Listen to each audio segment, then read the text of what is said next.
Andrew from Professional Equine Services, and today I'm going to show you how we start despooking a horse or desensitizing a horse. I've got a young 4-year-old thoroughbred here who's very reactive. He's been with me a few days now, and he's got a lot better now. He was, barging in the stable, kicking out, rearing, really sort of at the high end of being reactive and anxious and doing everything he could to avoid what we're asking him to do. He won't load, and now he's a lot more passive, but he's nowhere near where we need him to be. He's still very worried about going on the trailer, and his first thing is to rear and be very reactive. So we're going to do a little bit of desensitization, and I wanted to show you this because it's probably not going to go amazingly well to start with. You see a lot of stuff on the internet about how amazing horses are when they're despooked, and they are, but I wanted to show how we first start off. So, good boy. First things, that's really good anyway. If you want to see anything about how we get him to this stage, he wouldn't back up and stuff beforehand, so now he's backing up okay. If you want to see how we get to that stage, I've got loads of videos that you can I can show you if you send us a message, and we can show you that sort of stuff. Okay, so first things first is when we're putting the bag on a stick near him, potentially he's going to run away. When he runs away, that's okay, he's allowed to run away. But when he runs away, the bag doesn't move away. So as he runs away, the bag stays with him. When he stops, the bag moves away. Now it might be quite a long time before he stops because he's a very athletic thoroughbred and he's got a lot of energy. So we're just going to give that a whirl. Remember, when you put the bag on him, you're going to try to stand in a safe position, which would be parallel to his shoulder. So the bag comes round, he moves away from it, that's okay. So he's not particularly scared of it yet.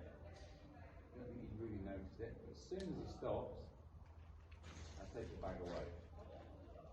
So that was a bit chance, he didn't really see the bag that well. He saw it, but we didn't perceive it as any sort of scary threat or anything.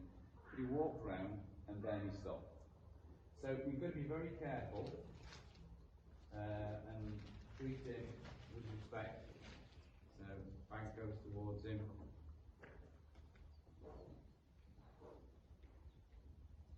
Stops, looks at it, and takes it away. Good. And then he starts to lick and chew. I don't know if you can see. Licking and chewing. He didn't really do a lot of that to start with. So he's thinking about that.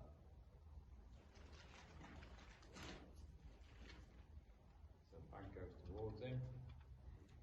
As he moves away, bag just stays with him.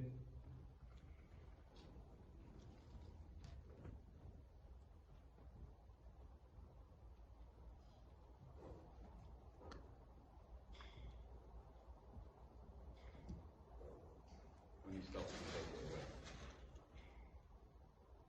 So he's quite bold really, although he's a bit worried about it, he's quite bold. That's his character, he will come at you rather than run away from you a lot of the time. So just got to be very careful with him and just get him to understand the job. Bag near him, bag near him.